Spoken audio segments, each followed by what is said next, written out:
Hello friends, मैं आपका friend विजय अपने YouTube channel ITI technical study पर आपका हार्दिक स्वागत करता हूँ।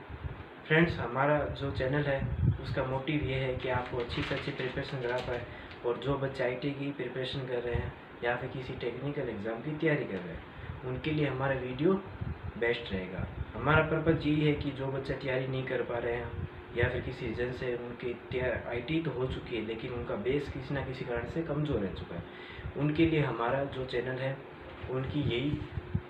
हमारी यही प्राथमिकता रहेगी कि उनको बेस्ट से बेस्ट तैयारी करवाई जाए। ठीक है फ्रेंड्स, तो हमारा जो टॉपिक चल रहा था वो चल रहा था सेल और बैटरी। सेल और बैटरी हमने प्राइमरी सेल सारे पढ़ लिए अभी तक। ठीक है फ्रेंड्स, तो आज शुरू करते हैं सेकेंडरी सेल। सेकेंडरी सेल में कौन सा है? Lead acid battery. फ्रेंड्स, अभी तक अगर आपने हमारे चैनल को सब्सक्राइब नहीं किया है तो सब्सक्राइब कीजिए ITI टेक्निकल स्टडी को, और अधिक से अधिक वीडियो को शेयर कीजिए, और अगर वीडियो पसंद आए तो लाइक कीजिए, शेयर कीजिए और कमेंट कीजिए। ठीक है फ्रेंड्स, तो शुरू करते हैं आज की वीडियो। फ्रेंड्स, आज शुरू करते हैं द्वितीयक सेल की। द्वितीयक सेल। फ्रेंड्स, द्वितीयक सेल को हम क्या बोलते हैं? Secondary cell. सेकेंडरी सेल का मतलब क्या होता है? सेकेंडरी सेल का मतलब क्या होता है? वह सेल जिसमें रासायनिक क्रिया क्या होती है? उत्क्रमणीय होती है। मतलब ये है कि रिएक्शन इसकी उल्टी हो सकती है। मतलब कहने का ये है कि इसको एक बार चार्ज करके हम उपयोग में लेते हैं, और अगर वो दोबारा डिस्चार्ज अगर हो जाए तो उसको वापस चार्ज करके हम उपयोग में ला सकते हैं। तो उत्क्रमणीय का मतलब यही होता है। द्वितीयक सेल क्या होता है? चार्जेबल योग्य होता है, और इससे EMF भी क्या होता है? प्राप्त है। मैंने आपको इसमें डिफरेंस भी बताया था प्रीवियस वीडियो में, आप देख सकते हैं चाहे तो। द्वितीयक सेल के बारे में स्टार्ट करते हैं। द्वितीयक सेल में बात करते हैं सबसे पहले लेड एसिड सेल की। Lead acid cell. देखिए फ्रेंड्स, लेड एसिड सेल क्या होता है? सबसे पहले बात करते हैं कि इसको बनाते कैसे हैं। तो इसका निर्माण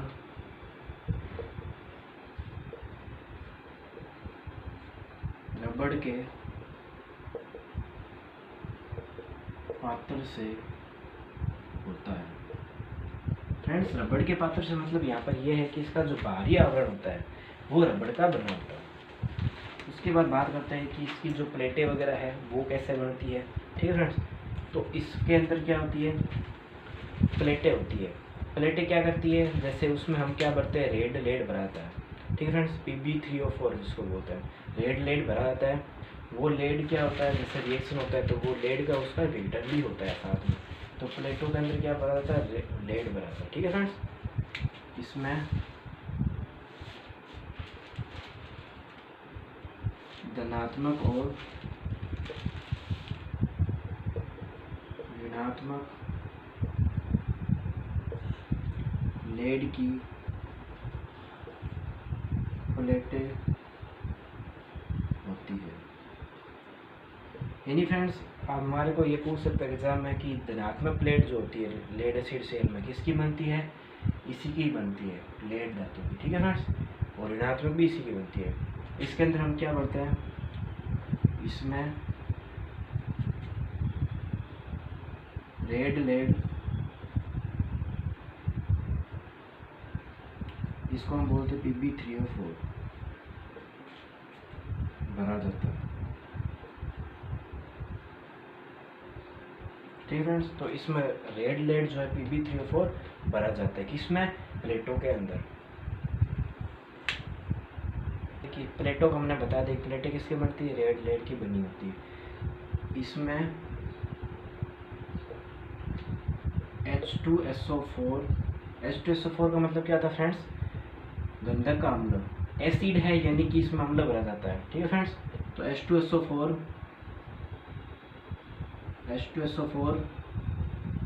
विलयन का इलेक्ट्रोलाइट, H2SO4 विलयन का इलेक्ट्रोलाइट बना होता है।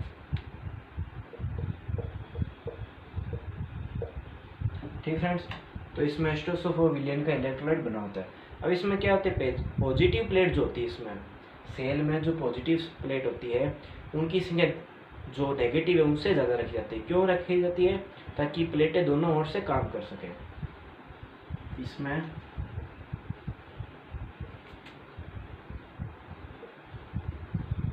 धनात्मक प्लेट को इसमें धनात्मक प्लेट को ऋणात्मक से अधिक रखते हैं ताकि सेल दोनों ओर से काम कर सके। ठीक है फ्रेंड्स, तो इसमें H2SO4 का विलयन जो है वो इलेक्ट्रोलाइट बनता है। धनात्मक प्लेट है उसको ऋणात्मक से अधिक रखते हैं, क्यों रखते हैं? ताकि सेल जो है दोनों ओर से काम कर सके। ठीक है फ्रेंड्स, तो इसमें रेड लेड की जो लघुदी या पेस्ट होता है वो भरा जाता है किसके अंदर? जो अपनी लेड की जो प्लेट है, शीशे की प्लेट है। ठीक है फ्रेंड्स, तो उसके अंदर ये भरा जाता है। फ्रेंड्स, इसमें एक क्वेश्चन पूछा था एग्जाम में कि लेड एसिड सेल में जो रिएक्शन होती है, जिससे रिएक्शन होती है क्योंकि हमने अम्ल भरा है और लेड भरा हुआ है, तो उनकी आपस में रिएक्शन होगी। तो उनकी रिएक्शन होने से क्या होती है? आपस में हाइड्रोजन गैस निकलती है। हाइड्रोजन गैस निकलने के लिए हम क्या करते हैं? तो उसके ऊपर हम क्या करते हैं? वेंट प्लग लगा होता है। तो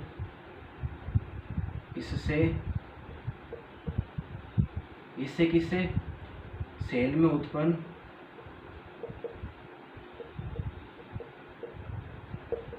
गैसों के उत्सर्जन के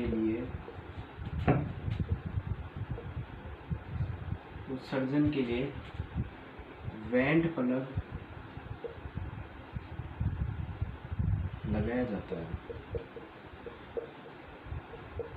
तो कई बार फ्रेंड्स इसमें ये पूछ लेता है कि जो गैसें निकलती है सेल में किसके माध्यम से बाहर निकलती है? तो वेंट प्लग के माध्यम से बाहर निकलती है। वेंट प्लग को अगर हटा देते हैं तो गैस बाहर निकल जाती है। तो सेल में उत्पन्न गैस है उसके उत्सर्जन के लिए हम क्या करते हैं? वेंट प्लग लगाते हैं। अब इसका फ्रेंड्स हम देख लेते हैं डायग्राम कैसे बनता है। फ्रेंड्स, अब देख लेते इसका डायग्राम। ये हमारे पास लेड एसिड सेल है। लेड एसिड सेल के अंदर ये भारी रबड़ का पात्र बना हुआ है। अब इसमें हमने क्या डाल रखी है? प्लेटें डाली हुई है। अब ये हमने प्लेटों को ऐसे क्यों जोड़ा है? इसका रीज़न ये है फ्रेंड्स, क्योंकि जो सेल होती है, सेल से ही बैटरी का निर्माण होता है। दो या दो से अधिक सेल मिलकर किसका निर्माण करते हैं? बैटरी का निर्माण करते हैं। तो सेलें मिलकर ही बैटरी का निर्माण करते हैं। तो सेलों को आपस में क्या करते हैं? श्रेणीक्रम में जोड़ लेते हैं। श्रेणीक्रम में जोड़ने से क्या होता है? सेलों को हमारे को क्या मिलता है? ईएमएफ ज़्यादा मिलता है। तो सेलों को श्रेणीक्रम में क्यों जोड़ाता है? अधिक ईएमएफ प्राप्त करने के लिए सेलों को श्रेणीक्रम में जोड़ता है। तो इसलिए हमने इस सारों प्लेटों को श्रेणीक्रम जोड़ा। और ये क्या भरी हुआ है? Pb3O4 यानी कि रेड लेड जो होता है उसका हमने चूर्ण भर रखा है। रेड लेड मतलब क्या होता है? यानी कि लेड शीशे की एक ये किस्म है। ठीक है फ्रेंड्स, चूर्ण टाइप होता है ये।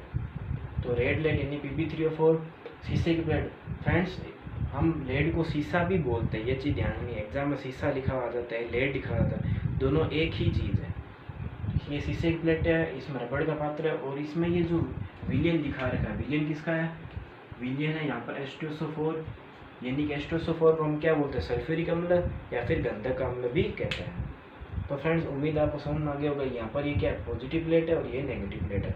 यहाँ से हम क्या लेंगे? बाहर ईएमएफ ले लेंगे। ठीक है फ्रेंड्स, अब देखिए फ्रेंड्स, ये हमारे सामने एक रिएक्शन दे रखी है, अभिक्रिया दे रखी है। रिएक्शन का मतलब क्या है कि ये लेड हमारे पास में और उसकी क्रिया किसके साथ में हो रही है? H2SO4 की।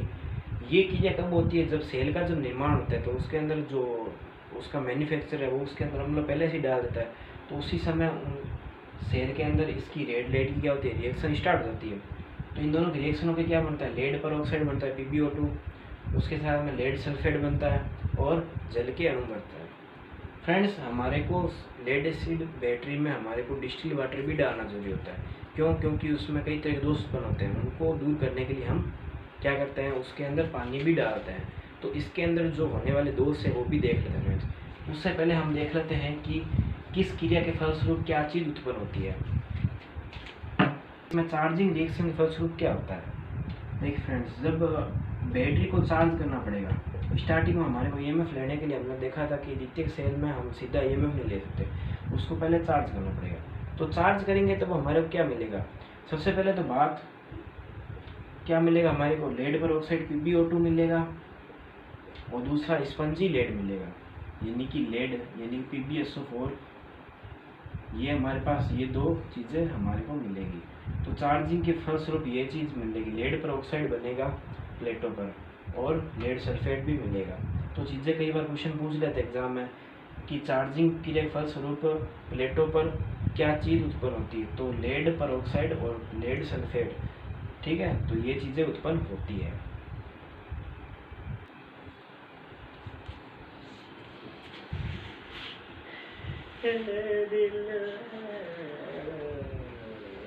लोग तो चक्का है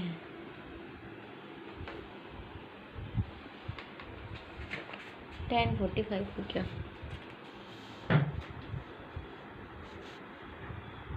10:45 सेल बड़ा है लड़ी एक ही कराई थी टॉपिक। अब फ्रेंड्स देख रहे थे रुक डिस्चार्ज। तो एक है मैं तो स्टार्ट ही करूँगी अपने अब करूँ। अब देख रहे थे फ्रेंड्स इसमें कि डिस्चार्जिंग रिएक्शन में क्या होता है। सेल को जब डिस्चार्ज हम जब करते हैं, सेल को डिस्चार्ज करने पर क्या होता है कि अम्ल क्या होता है, पतला हो जाता है। अम्ल पतला क्यों होता है कि रिएक्शन जब होती है लेड पर ऑक्साइड के अम्ल के साथ में, क्योंकि सेल डिस्चार्ज हो रहा है, तो डिस्चार्ज होने से क्या होता है, क्या क्या चीज़ बनती है। पहली बात तो PbSO4 बनेगा, यानी कि लेड सल्फेट बनेगा, और दूसरी बात क्या बनेगा, H2O। हमारे को फ्रेंड्स रिएक्शन याद नहीं करनी, लेकिन पूछा जाता है एग्जाम में कि चीज़ क्या बनती है, तो ये चीज़ हमारे पता होनी चाहिए कि रिएक्शन से क्या चीज़ बनती है। चार्ज करते हैं तो क्या चीज़ बनती है, डिस्चार्ज होता है तो क्या चीज़ बनती है। मैंने आपको पहले बता चुका हूँ कि जब उसको चार्ज किया था, चार्ज करने पर क्या बनता है, हमारे पास लेड बनता है, लेड की प्लेट बनती है, यानी कि लेड पर ऑक्साइड या फिर स्पंजी लेड बनता है। और जब डिस्चार्ज करते हैं तो लेड सल्फेट बनता है और H2O बनता है। अब जब अम्ल में H2O मिल गया है, तब अम्ल क्या हो जाएगा, पतला बन जाएगा, यानी कि पानी पैदा हो गया। तो अम्ल क्या हो जाएगा, इस रिएक्शन से क्या होता है, अम्ल पतला हो जाता है, अम्ल पतला हो जाता है। जब अम्ल पतला होगा तो द्रव का अपेक्षित घनत्व क्या हो जाएगा, कम हो जाएगा। इससे क्या होगा, इलेक्ट्रोलाइट का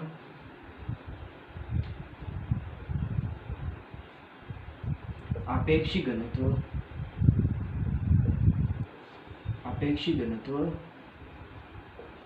कम हो जाता है।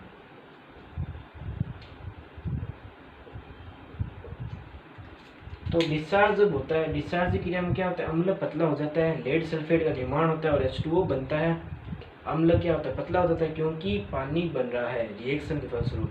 क्योंकि डिस्चार्ज के फलस्वरूप भी क्या होती है, रिएक्शन होगी सेल के अंदर, तो क्या बनेगा, लेड सल्फेट बनेगा और पानी का निर्माण होगा। पानी जब बनेगा तो इलेक्ट्रोलाइट क्या होता है, पतला हो जाएगा, यानी कि अम्ल पतला हो जाएगा या फिर इलेक्ट्रोलाइट पतला हो जाता है। उसका इलेक्ट्रोलाइट जो है या फिर अम्ल जो है उसका अपेक्षित घनत्व कम हो जाता है। ठीक है फ्रेंड्स। अब देखिए नेक्स्ट देख लेते हैं इसके दोष। इस सेल में कौन कौन से दोष होता है। सबसे पहले होता है सेडिमेंटेशन दोष, दूसरा कोरोजन दोष, तीसरा बकलिंग दोष। तो ये सारे दोष इसमें होते हैं, किसमें, द्वितीयक सेल में। तो सबसे पहले बात होती है सेडिमेंटेशन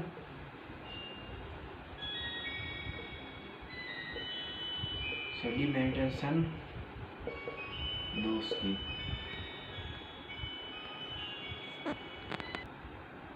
अब फ्रेंड्स द्वितीयक सेल में लोसेस की बात कर लेते हैं कि लोसेस कौन कौन होता है।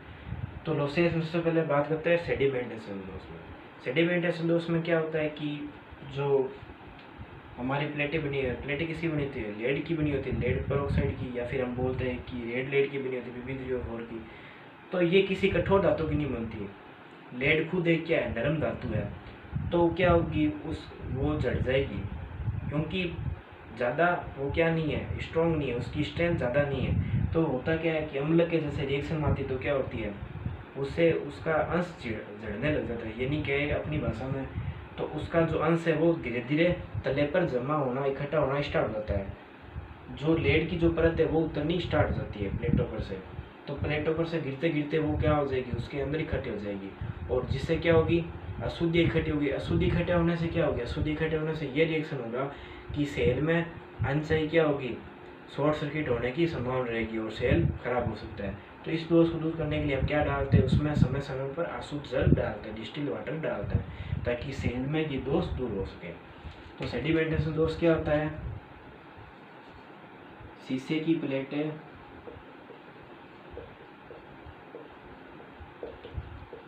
नरम होने के कारण इनका कुछ अंश नीचे तले में गिरकर इकट्ठा हो जाता है।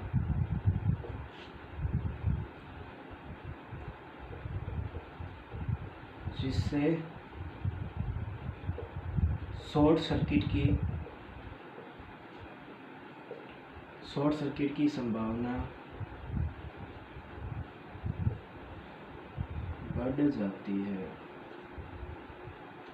देखिए, शीशे की प्लेटें क्या होती है, नरम होने के कारण क्या होती है,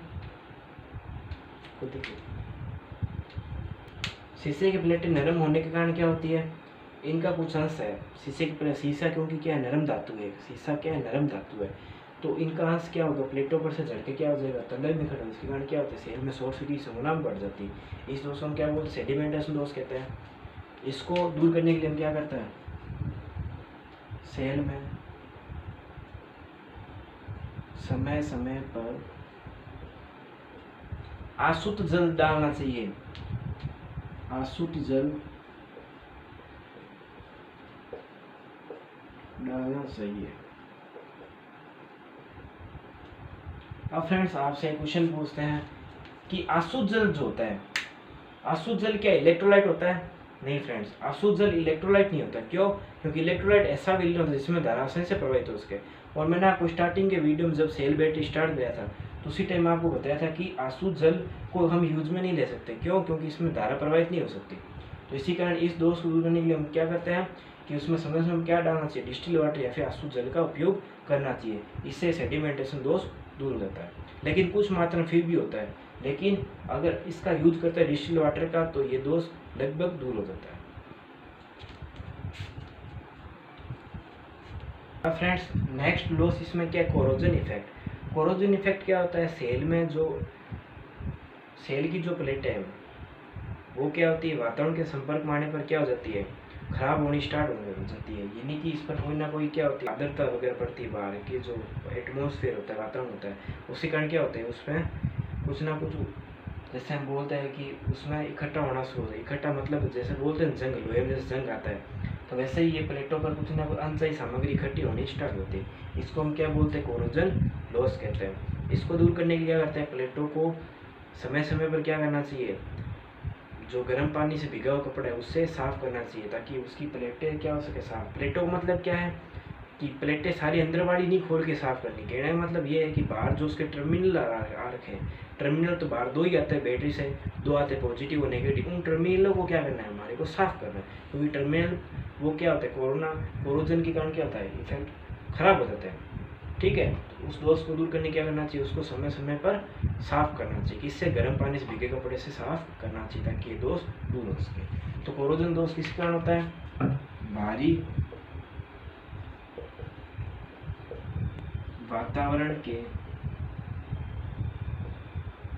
प्रभाव के कारण सेल की टर्मिनल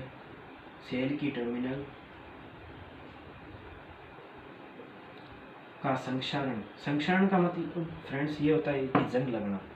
ठीक है, का संक्षारण शुरू हो जाता है, संक्षारण शुरू हो जाता है।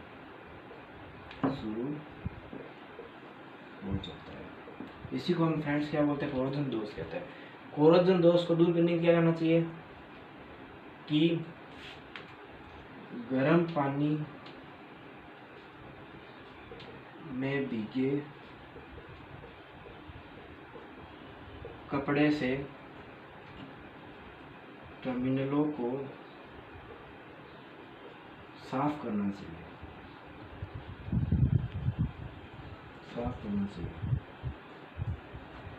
जो हमारे फ्रेंड्स अभी आईटी कर रहे हैं उनमें ये क्वेश्चन पूछा जा चुका है कई बार कि कोरोजन दोष कैसे दूर कर सकते हैं। कोरोजन दोष उसमें 2-4 ऑप्शन दिए होते हैं कि उसमें जैसे कि सेलों को निष्क्रिय रख करके, या फिर धीरे धीरे उसको चार्ज करके, या फिर जो भीगे कपड़े है उससे साफ करके, तो इस टाइप से क्वेश्चन पूछा जाता है तो कोरोजन इफेक्ट को तो दूर करने के लिए क्या करते हैं, गर्म पानी में भीगे कपड़ों से टर्मिनल को साफ करते हो। होता किसी कारण है, भारी वातावरण के कारण होता है।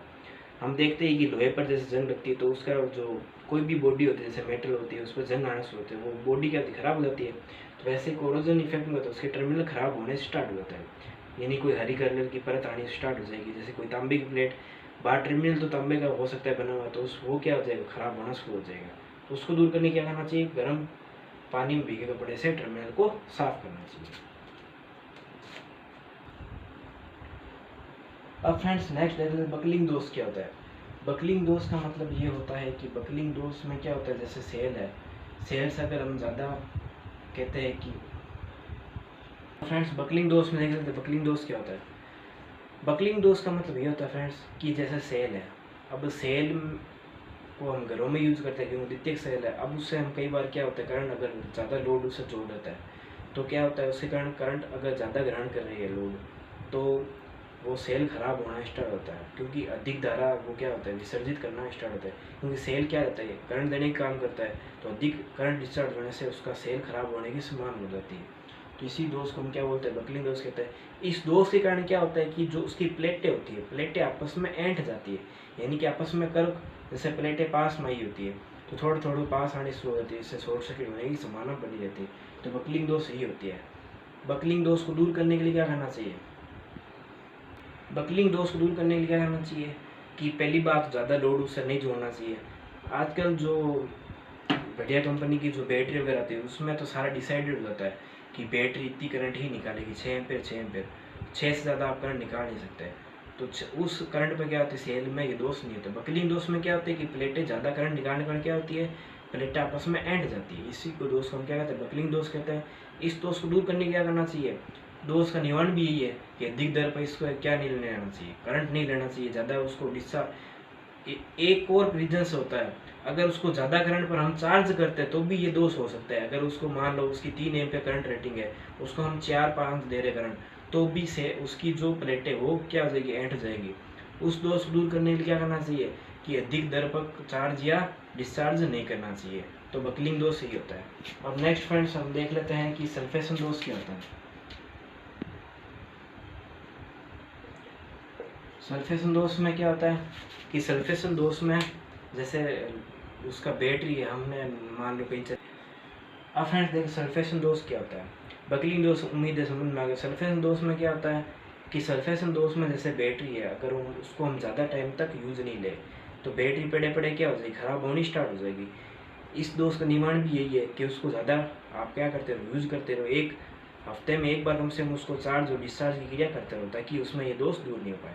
तो उसका दोष का निवारण भी वही है कि जिसके कारण उत्पन्न हो रहा है। दोष क्या है कि आपने यूज नहीं लिया उसको, तो उसके कारण क्या सल्फेशन दोष होता है। सल्फेशन दोष में क्या होता है कि लेड सल्फेट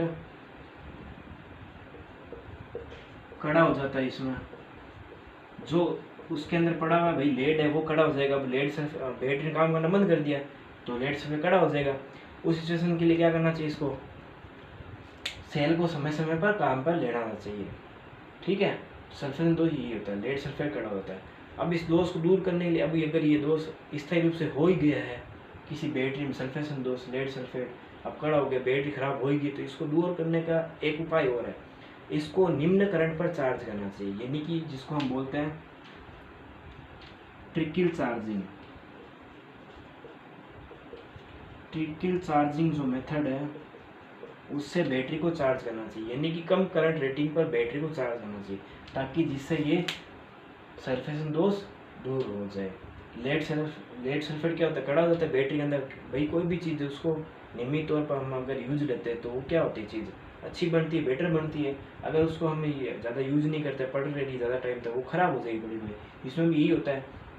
तो इसको दूर करने की क्या करना, पहली बात उसको समय समय यूज लेना। अगर ये हो गया है स्थायी रूप से तो उसको ट्रिकल चार्जिंग के द्वारा ठीक करने का प्रयास करना चाहिए। अगर ये नहीं हो पाए फिर भी तो फिर बैटरी चेंज करनी पड़ेगी, और कोई समाधान नहीं है। तो फ्रेंड्स उम्मीद है आपको हमारा वीडियो पसंद आया।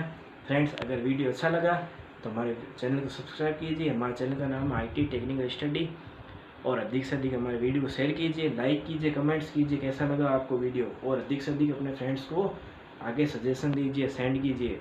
अगर वीडियो अच्छा लगा हो तो लाइक कीजिए। Thank you. वंदे मातरम।